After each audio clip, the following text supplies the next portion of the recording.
Hello students, welcome back to my channel humanities by Anshika Shukla. तो आज हम सेकंड बुक का क्लास 12th चैप्टर 1 राष्ट्र निर्माण की चुनौतियों के बारे में पढ़ेंगे। तो ये सेकंड बुक का फर्स्ट चैप्टर है, ठीक है। तो इसमें मैंने इंपॉर्टेंट क्वेश्चंस आंसर दिए हैं जो पेपर के हिसाब से काफ़ी इंपॉर्टेंट है, और ये सारे क्वेश्चंस आपको मिलेंगे भी देखने के लिए। तो चलिए वीडियो को स्टार्ट करते हैं। राष्ट्र निर्माण से आप क्या समझते हैं? राष्ट्र निर्माण का मतलब क्या है? राष्ट्र निर्माण का अर्थ है स्वतंत्रता के बाद एक संगठित स्थिर लोकतांत्रिक देश का निर्माण करना। इसका मतलब ये है कि जब हमारा देश आज़ाद हुआ था 1947 में, उस टाइम एक संगठित स्थिर मतलब लंबे टाइम तक हमारा देश चल सके। और लोकतांत्रिक देश इसलिए बना था क्योंकि जो अंग्रेजों का जो शासन था वो कैसा था, वो लोग अपने हिसाब से ये चीज़ें करते थे, वो लोग जनता की तो सुनते नहीं थे, इसलिए लोकतांत्रिक देश बना था हमारा। राष्ट्र निर्माण में राजनीतिक, सामाजिक, आर्थिक संस्थाओं को मजबूत किया गया है। राजनीतिक की प्रशासन वगैरह काफ़ी अच्छे हो, नेता वगैरह अच्छे होने चाहिए, क्योंकि अंग्रेजों से काफ़ी नुकसान हुआ था भारत का। समाज के लिए कि जो सरकार है वो समाज के हिसाब से ज़्यादा चले, है ना। समाज में जैसे कोई शिक्षा के लिए कुछ नहीं है तो वो करवाया जाए, हॉस्पिटल्स नहीं है वो करवाया जाए, मतलब उनकी चीज़ें सुनी जाए जनता की। और आर्थिक संस्थाओं को मजबूत किया गया कि मतलब पैसों के लिए चीज़ें ज़्यादा करी जाए। भारत में ये प्रक्रिया 1947 के बाद शुरू हुई। इसका उद्देश्य एक ऐसी शासन व्यवस्था बनाना था जो पूरे देश को साथ लेकर चले। एक ऐसी शासन व्यवस्था थी जो पूरे देश को ले, ये नहीं कि किसी राज्य को ले रहे। इसमें देश की एकता, अखंडता को बनाए रखना सबसे महत्वपूर्ण था। एकता क्या है कि देश में एकता रहे। इसका मतलब ये है कि देश अपने देश को माने कि हम भारतीय हैं, ये नहीं कि कोई और चीज़ माने, कोई अलग राज्य को मान रहा है, सब भारतीय माने। और अखंडता ना हो, क्योंकि हमारा जो भारतीय जो देश है वो काफ़ी विविधताओं वाला है। इसका मतलब है कि विभिन्न संस्कृतियाँ है, तो कोई कुछ चाहता है, कोई कुछ चाहता है, ठीक है।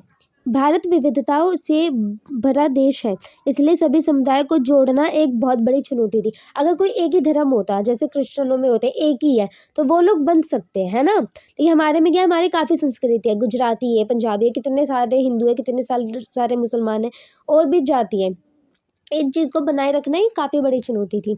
लोकतंत्र को अपनाना राष्ट्र निर्माण का एक मुख्य आधार था, जिसे जनता जो है वो उन पे ट्रस्ट कर सके। क्योंकि लोकतंत्र जब पहले नहीं था 1947 से पहले, तो अंग्रेजों ने कितनी बेकार चीज़ें करी थी, अपने हिसाब से हर कुछ चलाना था उनका। इसलिए वो लोग लोकतांत्रिक, जो हमारे नेता थे 1947 के टाइम पे, वो लोकतांत्रिक बनाना चाहते थे हमारा देश, कि जनता की सुनी जाए।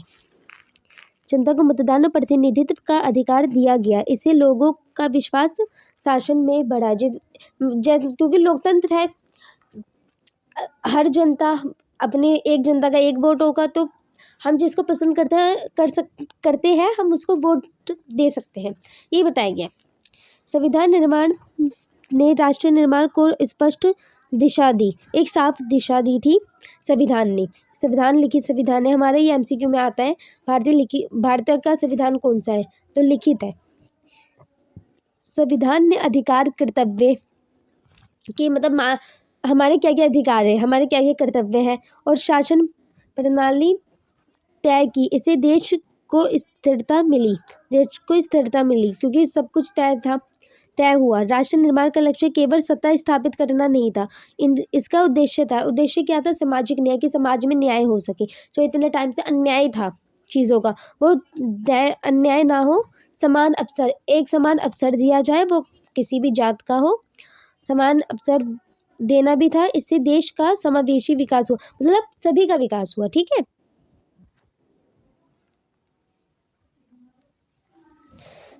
अब हम नेक्स्ट क्वेश्चन देखते हैं।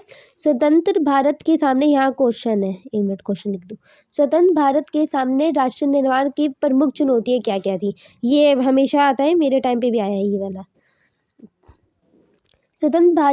स्वतंत्रता के बाद भारत को कई गंभीर समस्याओं का सामना करना पड़ा था। अब हम चुनौती देखते हैं। विभाजन की समस्या, है ना। रियासतों का एकीकरण, रियासतें क्या है? एक छोटा राज्य जहाँ पे मतलब अंग्रेजों के अधीन था वो राज्य, लेकिन शासन किसका हुआ? राजा का, महाराजा का, नवाबों का, ठीक है। रियासत का मतलब यही होता है। आर्थिक पिछड़ापन, ये सारे पॉइंट है। सांस्कृतिक और भाषाई विविधता, लोकतंत्र की स्थापना। अब हम पॉइंट को एक्सप्लेन करते हैं। विभाजन की समस्या, ये सबसे बड़ी चुनौती थी। भारत और पाकिस्तान के विभाजन से भारी हिंसा, मतलब काफ़ी हथियार चले थे। इसमें एक मूवी भी तो है, गदर। गदर एक प्रेम कथा, उस पर दिखाया गया कि कितने हिंसा हुई थी। उससे भी ज़्यादा हिंसा हुई थी, इतने सारे लोग मारे गए थे, 80 लाख लोग तो मर गए थे। इससे सामाजिक और राजनीतिक अस्थिरता फैली, समाज में भी था और राजनीतिक में भी था। रियासतों का एकीकरण, ये एक कठिन कार्य था क्योंकि देश में काफ़ी सारी रियासतें थी, सैकड़ों देशी रियासतें थी। भारत में शामिल करना आवश्यक था। जैसे पाकिस्तान अलग हुआ, ठीक है। अब हर रियासत ये बोल दे, जैसे गुजरात वाले ये बोल दे, राजस्थान वाले ये बोल दे कि हमको तो यही राज्य चाहिए और अलग हो जाए, तो भारत तो एकदम टुकड़ा टुकड़ा हो जाएगा, है ना। और भारत फिर रहेगा कहाँ? भारत एकदम इतना छोटा सा बच जाएगा, है ना। इसलिए ये था कि रियासतें जितनी भी है उसे हमारे भारत में शामिल हो जाए। आर्थिक पिछड़ापन, ये गंभीर समस्या थी। गरीबी, बेरोजगारी, अशिक्षा, क्योंकि इतने लोग शिक्षित नहीं थे उस टाइम पे, है ना। आपने देखा होगा हिस्ट्री में भी कि पुरुष और महिला पर भी, पुरुषों को तो तब भी थोड़े बहुत अधिकार थे पढ़ाई का, लेकिन लड़कियों को तो बिल्कुल ही नहीं था, काफ़ी कम था। फिर मिड में देने लग गए थे शिक्षा का अधिकार। तो चलिए टॉपिक पे आते हैं। और अशिक्षा बहुत अधिक थी। विकास के लिए ठोस योजनाओं की ज़रूरत थी, कि ठोस होगी, स्थिर रहे योजना। सांस्कृतिक और भाषाई विविधता, संस्कृति, हमारे भारत एक विविधता का देश है, ये तो हर किसी को ही पता है। इतनी सारी संस्कृति, इतनी सारी भाषाएं हैं, तेलुगु भाषा, पंजाबी भाषा, इतनी सारी भाषाएं हैं। ये बहुत बड़ी चुनौती बनी। अलग देशों में अलग अलग भाषाएं, अलग देश में अलग भाषाएं, यहाँ पे तो अलग राज्य में अलग भाषाएं थी, और परंपराओं के लोग थे। सभी को समान पहचान देना आसान नहीं था कि सभी को समान, क्योंकि कोई बोलेगा हम गुजराती, कोई बोलेगा हम पंजाबी है, कोई बोलेगा कुछ है, लेकिन वो था ना कि हर कोई ये बोले कि हम इंडियन हैं, हम भारतीय हैं, इसलिए था। लोकतंत्र की स्थापना, ये एक परीक्षा थी। इतने बड़े देश में लोकतंत्र पहली बार लागू हुआ, उससे पहले लागू नहीं था। उससे पहले अंग्रेज थे, अंग्रेजों से पहले राजा महाराजा थे। इसके बावजूद भारत ने इसे सफल बनाया, अभी तक लोकतंत्र है, ठीक है। अब हम नेक्स्ट क्वेश्चन देखते हैं। भारत के विभाजन की समस्या को समझाइए। भारत की विभाजन राष्ट्र निर्माण की सबसे दुखद चुनौती थी। अब दुखद चुनौती क्यों थी? क्योंकि काफ़ी लोगों ने अपना घर छोड़ा था। जैसे मतलब ये भारत है ना, तो यहाँ जो उत्तर पूर्वी जो एरिया था, वो उधर के साइड को पाकिस्तान बताया गया, क्योंकि वहाँ पे ज़्यादा मुसलमान थे, ठीक है। जब ज़्यादा मुसलमान थे तो वहाँ का घोषित कर दिया गया, लेकिन इंडिया में भी तो मुसलमान थे, और पाकिस्तान, अब इंडिया में भी मुसलमान है, पाकिस्तान में भी मुसलमान है। तो जो पाकिस्तान के मुसलमान है, मतलब पाकिस्तान में जो हिंदू है वो यहाँ पे आ रहे हैं, और जो हिंदुस्तान के जो मुसलमान व्यक्ति है वो यहाँ पे जा रहे हैं। काफ़ी लोग बेघर हो गए थे, काफ़ी को अपना घर छोड़ना पड़ा था। एक मिनट। अब हम देखते हैं 1947 में भारत और पाकिस्तान दो अलग अलग देश बने। ये विभाजन धार्मिक आधार पर किया गया कि अच्छा हिंदू मुसलमानों को पाकिस्तान का ये किया गया।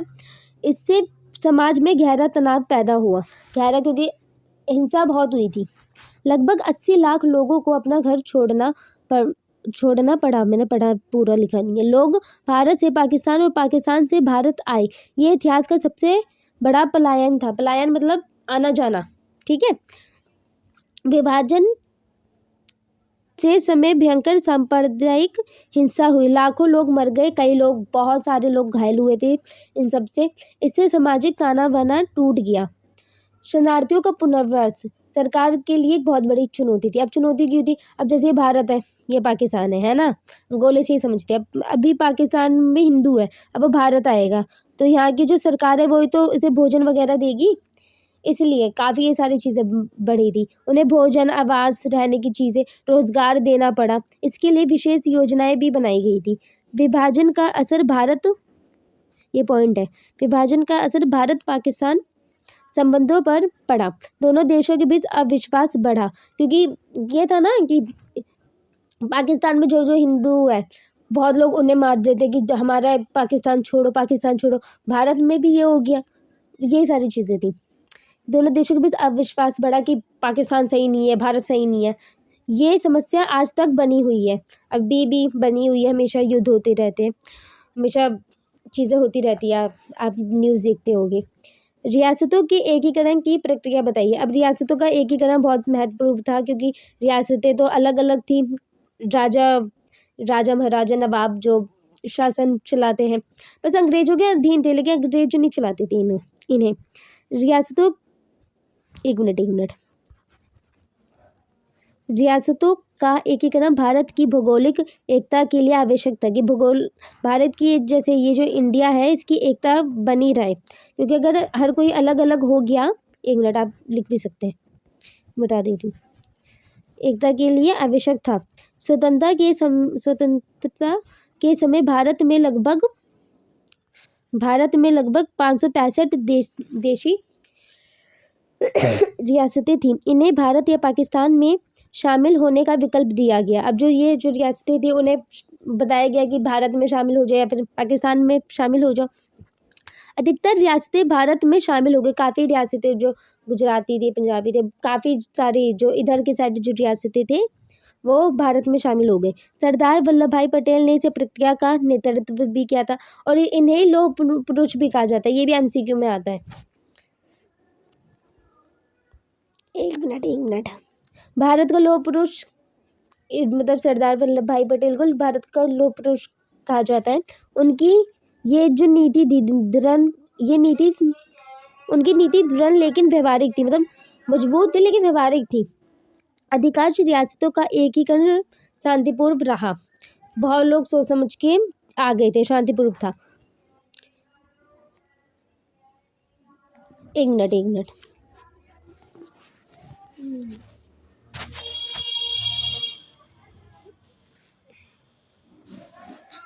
मिनट। शासकों को समझाकर भारत में शामिल किया गया था। इससे राजनीतिक स्थिरता बनी रही, क्योंकि शासक जो थे देश की रियासतें के, उनको समझाकर भारत में शामिल किया गया, जिससे हमारी जो राजनीतिक स्थिरता थी वो भी बनी रही। रियासतों के एकीकरण से भारत की एकता मजबूत हुई। देश का नक्शा स्पष्ट और सुरक्षित हुआ, कि चलो जो देश का, जो हमारा भारत का जो नक्शा है, एक मिनट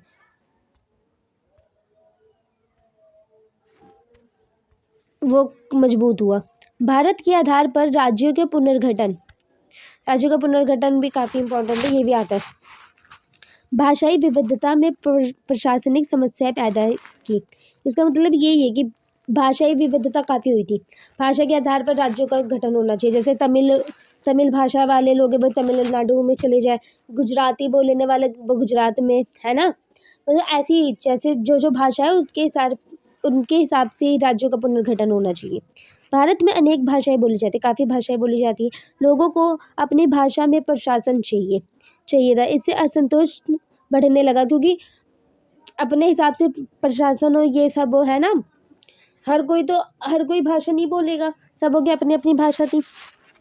लोग मानते थे कि भाषा के आधार पर राज्य बनने से शासन बेहतर होगा, कि हमारी बातें ज़्यादा सुनी जाएगी। जैसे अब आपकी लैंग्वेज हिंदी हो और हिंदी में ही कोई हो, तो आप उनसे सही बातें कर सकते हैं, है ना। अब कोई और भाषा वाले आ जाए तो आप नहीं बातें कर पाएंगे उनसे।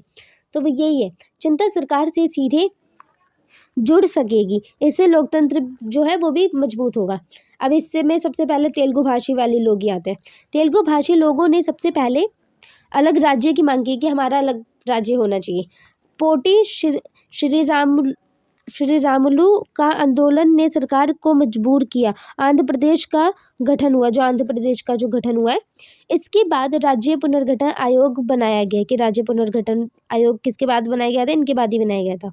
आयोग ने भाषाई आधार पर राज्यों के पुनर्गठन की सिफारिश की, कि राज्यों का पुनर्गठन भाषा के आधार पर करना चाहिए। इससे देश की जो एकता थी वो कमज़ोर नहीं हुई, बल्कि लोगों का विश्वास केंद्र सरकार में बढ़ा। क्योंकि देखो, आप जो भाषा बोलते हैं, जो लैंग्वेज आप बोलते हैं, उस पर ये है कि अगर कोई उर्दू बोल रहा है, तो वो उर्दू वाले कोई अपना दोस्त बनाएगा, उर्दू वाले उस पे ही जाएगा ना, कि हमारी बातें सुनी जाए। अब अलग अलग तो नहीं जा सकते। तो इससे क्या हुआ, जो देश के जो लोग थे उनका काफ़ी विश्वास बढ़ा सरकार के कि चलो हमारी सरकार जो है वो सुन तो रही है, हमारी भाषा को समझ भी रही है, हमारी भाषा को सुन भी रही है। राष्ट्रीय निर्माण को मजबूती मिली, मतलब कुछ नुकसान नहीं हुआ था भाषा वाले पे। रियासतें, रजवाड़ों के विलय से आप क्या समझते हैं? ये भी इम्पोर्टेंट क्वेश्चन है, 1 मिनट इसे हटाती हूँ पहले।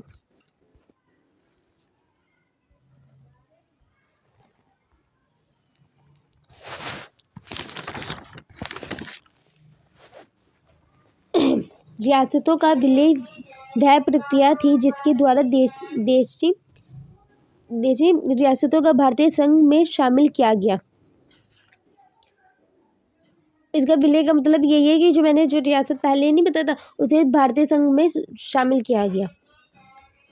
स्वतंत्रता के समय भारत में लगभग 565 देशी रियासतें थी। ये रियासतें अंग्रेजों के अधीन नहीं बल्कि उनके संरक्षण में थी, मतलब अंग्रेजों के अधीन नहीं थी कि अंग्रेज शासन कर रहा है, राजा महाराजा कोई शासन करता था। ये रियासतें अंग्रेजों के अधीन नहीं बल्कि, ये तो पढ़ लिया मैंने। आज़ादी के बाद इन्हें किसी एक देश में शामिल होना आवश्यक था कि आप भारत में हो जाओ या फिर पाकिस्तान में हो जाओ। रियासतों को भारत या पाकिस्तान में शामिल होना, ये स्वतंत्र रहने का विकल्प दिया गया, परंतु स्वतंत्र रहना देश की एकता के लिए खतरा था कि देश के लिए फिर एकता तो होगी नहीं, जैसा पाकिस्तान अलग हुआ है तो हमेशा इनमें अविश्वास रहता ही है, चीज़ें अगर देखी जाए तो, है ना। इसलिए यही था कि सबसे अच्छा ऑप्शन था कि आप भारत में शामिल हो जाए या फिर पाकिस्तान में हो जाए। इसलिए विलय आवश्यक माना गया कि काफ़ी लोग लड़े हुए थे। रियासतों के विलय का मुख्य उद्देश्य भारत की भौगोलिक और राजनीतिक एकता बनाए रखना था, कि भौगोलिक भी कि मतलब अगर इतना भारत है, अब इससे इतना देश अलग हो गया, इतना देश अलग हो गया, अलग अलग सभी हो जाए तो भारत इतना से ही तो बचेगा, यही है, एकता बनाए रखना था। बिना विलय के भारत छोटे छोटे टुकड़ों में बंट सकता था, कि विलय नहीं होगा तो भारत जो है वो छोटे छोटे टुकड़ों में बंट जाएगा। यह प्रक्रिया शांतिपूर्ण और संवैधानिक तरीकों से पूरी की गई। अधिकतर जो रियासतें थी उन्होंने समझदारी से भारत में विलय स्वीकार किया, कि भारत में मिलना, विलय मतलब मिलना स्वीकार किया। रियासतों के विलय ने भारत को एक मजबूत राष्ट्र बनाने में मदद की, कि चलो जो रियासतें थी वो जितनी मिल गई तो उतना भारत हमारा वो बड़ा भी बन गया। इससे प्रशासनिक स्थिरता और राष्ट्रीय एकता बनेगी। प्रशासनिक स्थिरता की, लोकतंत्र है तो लोकतंत्र है, स्थिरता है अभी तक है इतने टाइम से, और राष्ट्रीय एकता भी है। रियासतों के विलय में सरदार वल्लभ भाई पटेल की भूमिका स्पष्ट की थी। सरदार वल्लभ भाई पटेल रियासतों के विलय के मुख्य शिल्पकार थे। मुख्य शिल्पकार ही नहीं बोला जाता, लोह पुरुष भी नहीं बोला जाता है, क्योंकि इन्होंने काफ़ी भूमिका निभाई थी। सरदार वल्लभ भाई पटेल स्वतंत्र भारत के पहले गृह मंत्री थे, ये भी एमसीक्यू में आ सकता है। रियासतों के विलय की जिम्मेदारी सौंपी गई, इन्हें रियासतों के विलय की जिम्मेदारी सौंपी गई कि जो रियासतें हैं वो भारत में मिल जाए, ये सब होने इस कार्य को दृढ़ता से निभाया, काफ़ी मजबूती से निभाया था सरदार वल्लभ भाई पटेल ने। अब चैप्टर, एक मिनट उन्होंने राजाओं को समझाया कि भारत में विलय, ये क्या है, विलय उनके और जनता दोनों के हित में है, कि भारत में अगर देशी रियासतें जो है वो मिलेगी, वो उनके जो शासन वगैरह उनका भी हित होगा और जो जनता है उनका भी हित होगा। उन्होंने अधिकांश रियासतें उन्होंने संवाद और समझौते, या संवाद लिखा है, संवाद और समझौते को प्राथमिकता दी, कि बातों से ही चीज़ें हल की जाए, ये नहीं कि तलवार वगैरह उठा ली गई थी। काफ़ी शांतिपूर्ण हुआ था, इससे अधिकांश रियासतें शांतिपूर्ण ढंग से जुड़ गई। पटेल ने इंस्ट्रूमेंट ऑफ असेंशन के माध्यम से विलय कराया।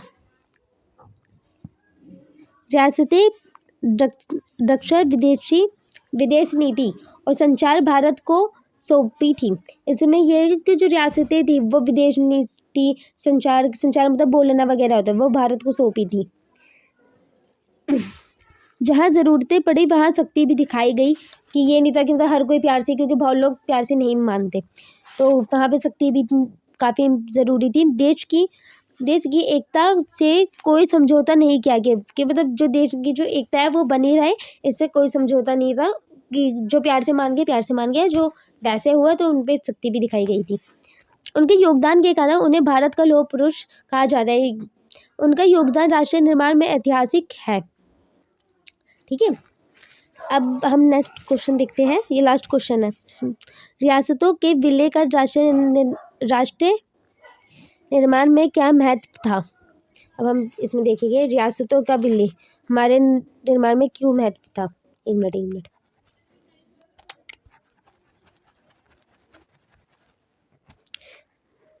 रियासतों का विलय राष्ट्र निर्माण की एक बड़ी उपलब्धि थी। विलय से भारत की भौगोलिक एकता सुनिश्चित हुई। एकता जो थी वो काफ़ी सही रही। देश छोटे छोटे टुकड़ों में बंटने से बच गया था। इसमें आप एक इतना बड़ा लॉन्ग भी आंसर लिख सकते हैं इधर इधर का मिला के। इसमें क्योंकि अगर वो रियासतें जो थी वो अगर भारत में शामिल नहीं होती तो भारत काफ़ी छोटा होता, क्योंकि 565 कम नहीं होता। इतने अगर अलग अलग राज्य बन जाते तो हो जाता, या अलग अलग गाँव, क्योंकि जो रियासतें थी वो कोई छोटे गाँव होता है ना, छोटा गाँव, उसके जो जैसे छोटा गाँव है उस छोटे गाँव को कौन चला रहा है, वहाँ का कोई राजा महाराजा चलाता। तो ऐसे 565 थे, तो काफ़ी भारत छोटा हो जाता अगर बट जाता तो। इससे केंद्र सरकार की शक्ति मजबूत हुई। जो केंद्र सरकार थे हमारे भारत का वो मजबूती हुई। एक समाज प्रशासनिक व्यवस्था लागू हो सकी कि एक समाज प्रशासनिक व्यवस्था लागू हुई। राष्ट्रीय सुरक्षा मजबूत हुई है। जो हमारे जो राष्ट्रीय सुरक्षा वो मजबूत हुई। सीमावर्ती क्षेत्रों पर भारत का नियंत्रण स्थापित हुआ कि भारत का नियंत्रण है। जैसे भारत और पाकिस्तान में जो सीमा है, उसके अलावा और तो कहीं नहीं है, वरना 565 और होती। लोकतांत्रिक व्यवस्था को पूरे देश में लागू करना संभव हुआ, क्योंकि अगर रियासतें नहीं मिली होती मानो भारत में, तो लोकतांत्रिक तो बस भारत ही बनता और कितने लोग तो अलग ही रहते। वो भारत काफ़ी छोटा सा भी रहता, शायद इतना ही रहता है ना। जनता को एक समान अधिकार मिले, क्योंकि अल्पसंख्यकों को काफ़ी सही अधिकार मिले थे जो उन्हें छूट दी जाती है, और मुसलमान वगैरह को चीज़ें मिली थी। मतलब काफ़ी सही हुआ था, है ना। जाति जनजाति अनुसूचित जाति, मतलब इन्हें काफ़ी छूट दी गई थी, हमारे संविधान में दी गई है। मतलब रियासतों के विलय ने भारत को एक संप्रभु राष्ट्र बनाया। ये राष्ट्र निर्माण की नींव साबित हुई। राष्ट्र निर्माण, अब आपने इस चैप्टर में देखा होगा कि राष्ट्र निर्माण जो है वो कि बिल्कुल आसान नहीं था। कितना इसमें चीज़ें हुई कि रियासतें भी थी, भारत और पाकिस्तान का विभाजन कितने भयानक तरीके से हुआ था, है ना। शरणार्थियों का पुनर्वास हुआ था, रियासतों का एकीकरण कैसे हुआ। ठीक है, चलिए ठीक है। चैप्टर ख़त्म होता है। तो अब अगर आपको वीडियो पसंद आई हो तो वीडियो को लाइक शेयर एंड चैनल को सब्सक्राइब करना मत भूलिएगा। मैं मिलूँगी नेक्स्ट वीडियो में अगले चैप्टर के साथ।